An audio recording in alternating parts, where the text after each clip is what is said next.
Okay, I'd like to finish up section 8.4 now. Earlier in the section, we were talking about factoring, and we looked at several examples of factoring. And so we want to now turn our attention to quadratic equations, and then we'll look at rational equations also in this video. A quadratic equation is an equation of the form ax squared plus bx plus c equals 0, where a, b, and c are real numbers and a cannot be 0. If a was 0, then we know 0 times anything is 0, so that first term would be 0, and that would leave us with bx plus c equals 0. Now bx plus c equals 0 is a linear equation, and section 8.1 was all about linear equations. All right. So to call it a quadratic, we need to make sure that the squared term is included. Okay, a cannot be 0. We're going to focus on solving a quadratic here, and in each one of these problems at the moment we're going to solve by factoring. Okay, now not all equations are going to factor nicely, so there is more to know with this. We'll talk about quadratic equations again in chapter 10, also in chapter 11. Okay, so like I said, there is more to know, but at the moment we're going to be factoring. So let's take a look at problem 20. We're solving a bunch of equations here. In part A, we want to solve 2x squared minus x equals 3. Okay, I'm going to get everything onto the left, and then I'm going to factor the left. The factors of 2 are 1 and 2. The factors of 3 are 1 and 3. Not a whole lot of guessing and checking. The signs have to alternate here. It's going to go minus plus. Negative times positive is negative at the end. Of course, I can check this, right? If I FOIL back, I should get the line right above. So 2x times x is 2x squared. The outer and the inner terms, we've got 2x minus 3x, that's negative x in the middle. And then negative 3 times 1, that's negative 3 at the end. Now that I have this factored, I want to set the factors each equal to 0 and continue solving. 2x minus 3 equals 0 means that if I add 3 and then divide by 2, x would be equal to 3 halves. That's one answer. And then x plus 1 equals 0. If you subtract 1, that means that x is negative 1. That's going to be the other answer. When you solve a quadratic, you always have two solutions. Okay, so keep that in mind when you're solving here. We should get two answers. Part B. Okay, we want to solve, here's another quadratic. Now this equation is lacking an x term. That's okay. B is 0, okay? A, B, and C can be any numbers, we just don't want A to be 0. Okay, so the fact that there's a squared term here means that I can still call this a quadratic. The thing also to see in this problem is that we've got the difference of two squares. 2x squared, that's the same as 4x squared. 5 squared is the same as 25. Okay, so I've rewritten this in such a way so that I'm subtracting two squared items here. And so I want to be using the formula that is for the difference of two squares that was up here. 2x plus 5 times 2x minus 5, I want to make sure that the signs alternate, would be the factorization then for this problem. And then I'd want to set the two factors equal to 0 and continue solving. 2x plus 5 equals 0 means that if you subtract 5 and then divide by 2, x would be equal to negative 5 halves. That's one answer. 2x minus 5 equals 0. You're going to add 5 and divide by 2, so x equals 5 halves. That'd be the other answer. Okay, here's another one. X squared plus 21x equals 0. Now remember, when it comes to factoring, the first thing we always need to be looking for is if there's a common factor. In this problem, we've got a common factor of x in these two terms, so I'm going to begin by factoring x out front there. Now that I've got this factored, I would set the factors each equal to 0. So you're going to have x equals 0, that's one answer. X plus 21 equals 0 means that x equals negative 21, that'd be the other answer. Okay, here's another one. In this problem, I'm going to begin by getting all the terms onto the left. Okay, let's subtract 9x and add 7 to both sides. X minus 9x is negative 8x, and then 5 plus 7 is 12. And now I want to factor. I like the 1 in front of the x squared there, right? Because I'm going to have x and x. And with 12, okay, I'm going to use 6 and 2. Both those are negatives, right? Since negative times negative is positive, negative plus negative is negative in the middle. And so here'd be the factorization then. Once you've got that factored, you're going to then set the factors equal to 0 to have x equals 6, x equal 2. Again, you're always going to have two solutions with a quadratic. When it comes to factoring also, remember, don't forget about what I've mentioned here as the first thing always to look for, and that's a common factor. Okay, students will sometimes make the problem more difficult than what it needs to be because they forget about that first step. Now in this problem, 3 is in common to all three of these terms. So if I factor 3 out and then divide by 3, that makes the problem way easier than what it could have been working with these numbers up here. I like the 1 in front of x squared because then I can set that up as just x and x. With 49, it's going to be 7 and 7. Both of those are minus signs since the middle term is a negative, right? Negative plus negative is negative in the middle. Negative times negative is positive at the end. And we see we get x equals 7 then. Now, I mentioned that you will always have two solutions to a quadratic. In this problem, I've got x equals 7, but then I've got x equals 7 again. Okay, so even though I've just circled x equals 7, the thing to see is that I've actually still got two solutions here. It's just one number that repeated itself. And that'll sometimes happen when you solve a quadratic. Okay, I've still got two answers. It's just, one number repeated itself here. Here's another one. Okay, now in part F, I'd want to begin by clearing out the fractions that I see there on the left. To do that, let's multiply both sides by 4. 4 times 1/2 x squared would be 2x squared. And then minus 4 times 1/2 x is x. Make sure that you multiply both sides by 4. And now we're back on familiar ground here because we don't have the fractions involved in this. That's good. And if I subtract 2x squared from both sides and then add x to both sides, 8x squared minus 2x squared is 6x squared. I'm also going to add x to both sides. And then I've already got the negative 12 here on the one side that I'm getting all the terms onto. Okay, all that's equal to 0. So here's my quadratic. And of course, I'm going to try to factor then next.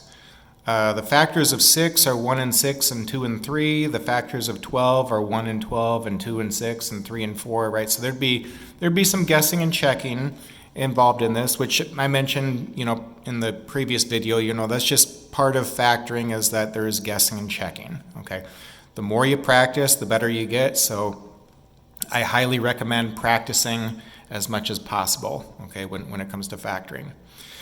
Here'd be the factorization that would work for us here in this problem. 3x minus 4 times 2x plus 3. Now, of course, I can always know if I have the right answer, right? That's the nice thing about factoring, is you can FOIL back and you should get the line right above. So check it out. If I take 3x times 2x, that's 6x squared. The outer and the inner terms, we're looking at 9x minus 8x, that's x. And then the last term, negative 4 times 3 is negative 12 at the end. Now set the factors equal to 0. 3x minus 4 equals 0. If you add 4 and divide by 3, you're going to have x equal 4/3. That's one answer. And then over here, 2x plus 3 equals 0. If you subtract 3 and divide by 2, x equal negative 3/2. That's the other answer. And like we've been doing, keep the answers in exact form when you do this. Like, there's no reason to have a calculator. Or if you do, just keep in mind that we don't need to do anything with decimals, okay? Because decimal form is not necessarily going to be an exact if it's an infinite decimal of some kind. So we're looking for exact answers on this. All right, now we'll talk more about quadratic equations later, but we're now going to turn our attention to rational equations. Okay, a rational equation is an equation containing a rational expression. A rational number is really just kind of fancy words for a fraction. So a rational equation would be an equation that involves like a fractional form. The idea is to get rid of the fraction. Okay, if you can do that early on, that'd be great. Just like if you had numbers, you're going to get rid of the fractions early on. That'd be a good strategy. So I'm going to do that here. Okay, problem 21, we're going to be solving some equations. In part A, we got x plus 4 equal 21 over x. Okay, let's get rid of this fraction here on the right by multiplying both sides by x. X times 21 over x, the x's cancel. That's going to leave me with 21 on the right. Distribute x into these two terms on the left, and then subtract 21. Okay, and now we're looking at a quadratic equation. So, of course, the next thing would be to try to factor. This one will factor nicely for us. The factors of 21 that we'll need here are 3 and 7. And I've already got the signs arranged here. That's a negative at the end, right? So I know the signs have to alternate, either plus minus or minus plus. I've got a minus plus here to make this work out. So let me check. X times x is x squared.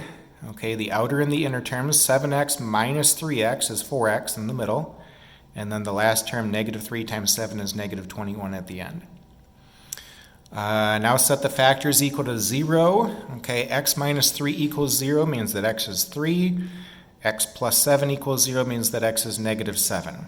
Now, one thing that you always want to do when you're solving a rational equation is you got to check your answers. Okay, what we're checking for in this particular kind of equation is any extraneous solutions that would come up. An extraneous solution is a number that came up in the calculation that actually is not a solution to the problem. Okay, so at this point, all I know is that 3 and negative 7 may or may not be the right answers. I don't know. I'll need to check in order to make sure. So we can do just a quick mental check using these numbers. If x is 3, plug that in here. 3 plus 4 is 7, and then 21 over 3 is 7. 7 equals 7, that's true, so x equal 3 is going to be kept. And then if x is negative 7, plug that in. Negative 7 plus 4 is negative 3. 21 divided by negative 7 is also negative 3. That's true, so I'm actually going to keep both of these numbers here. I'll talk more about extraneous solutions here as we go along, but here's another example. Okay, solve for x, and of course, again, the first thing is to get rid of the fractions that we see. So if I multiply both sides of this equation by x minus 4 times x minus 3, that's in common to these two denominators here. I'm going to get rid of the fractions that I see on the left. So if I distribute x minus 4 times x minus 3 into the first term on the left, the x minus 4s are going to cancel there for me. That'll leave me with x in the numerator, and then I've still got the x minus 3 coming into that first term. Minus, of course, make sure I distribute x minus 4 times x minus 3 into both of the terms here on the left. In the second term, the x minus 3s are going to cancel, and that'll leave you with the minus 8 times the x minus 4 that's still coming into that second term there. On the right, 1 times x minus 4 times x minus 3 is just x minus 4 times x minus 3. And at this point, you'll see that we no longer have the fractions involved in the problem. That's good. That's what we wanted. So the next thing would be to distribute x, distribute negative 8. You'll FOIL out the right here. So that's what I'm doing on the next line. Okay, I'm going to have x squared minus 3x minus 8x plus 32 equals x squared minus 7x plus 12 when I FOIL this. Okay, and then if you subtract x squared from both sides, these leading terms are gone. Also, negative 3x minus 8x is negative 11x. Okay, if I add 7x to both sides, negative 11x plus 7x is negative 4x on the left. Let me also subtract 32 from both sides. 12 minus 32 is negative 20 then on the right. Divide by negative 4 and you get 5 as the possible answer. Okay, and again, I'll want to check that. So if I plug 5 into the original, 5 divided by 1 is 5, minus 8 divided by 2 is 4. Okay, 5 minus 4 is 1. That is a true statement, so we're going to keep 5. Really, the only thing that we're looking for when we check is that we can't divide by 0. Okay, so like in this problem, it didn't happen, but in this problem, if I were to get x equal 4 or x equal 3, those would be extraneous numbers because they would create 0 in the denominator, and I know I can't divide by 0. So check it out in the next problem here, part C. I want to solve for x. Okay, and again, I'm going to get rid of the fractions here by multiplying both sides by x minus 5 times x plus 5. We'll actually end up clearing out both sides, which is good. So let's distribute x plus 5 times x minus 5 into the two terms here on the left.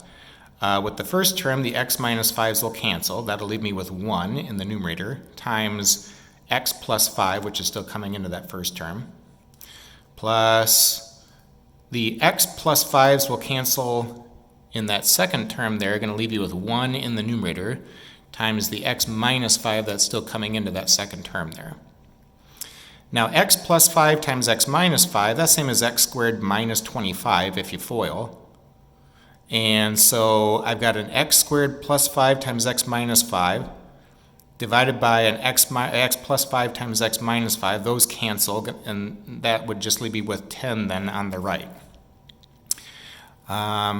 So now I've got rid of the fractions here, which is nice. 5 minus 5 is 0, x plus x is 2x, 2x equal 10, divide by 2, you get x equal 5. Now 5 is a problem, right? Because I know I can't divide by 0, so if x is 5, I get 0 down under here, so 5 would be an extraneous solution. Throw that number away. Okay, now that was the only number that came up, didn't work out, so therefore no solutions would be the answer to this problem. Here's another one. Okay, part D is the last one in the section here. So again, we're solving for x. I'm going to begin by getting rid of the fractions. Let's multiply both sides by x plus 2 times x minus 5. I've started the calculation down here a bit. When I distribute x plus 2 times x minus 5 into the first term, the x plus 2's will cancel. That'll leave you with x in the numerator, and then also the x minus 5 that's coming into that first term there in the numerator. Plus, with the second term, the x minus 5's will cancel. That'll leave you with 3 in the numerator, also the x plus 2 that's coming into that second term there. Now, x plus 2 times x minus 5, that's the same as x squared minus 3x minus 10, which I've got in the denominator, so I can cancel those with each other, and I'm going to be left with 21 there on the right. So I conveniently got rid of all these fractions, which is nice. Okay, and so now I'm looking at this line. I want to distribute x and then distribute 3. So the next line, I'm getting x squared minus 5x plus 3x plus 6 equal 21. If we get everything into the left and then combine our like terms, x squared minus 2x, and then 6 minus 21 is minus 15. That's all equal to 0. This will factor nicely for us as x minus 5 times x plus 3. And then when you set the factors equal to 0, you're going to have x equal 5 or x equal negative 3. 5 is no good, right? Because I know I can't divide by 0, so that number is extraneous. I'll throw that away. The only other number that I would be looking for that would be a problem would be negative 2. I didn't get negative 2 here. I got negative 3. So x equal negative 3 would be kept. 5 would be extraneous. Okay, there's only one solution then to part D here. That's x equal negative 3. Bottom line, make sure that you're actually checking your answers with this kind of an equation. We'll see some other kinds of equations where we have to check our answers, okay? Actually in the next chapter we'll see another type. The homework is on page 657. Be sure to look at those problems for me when you get a chance.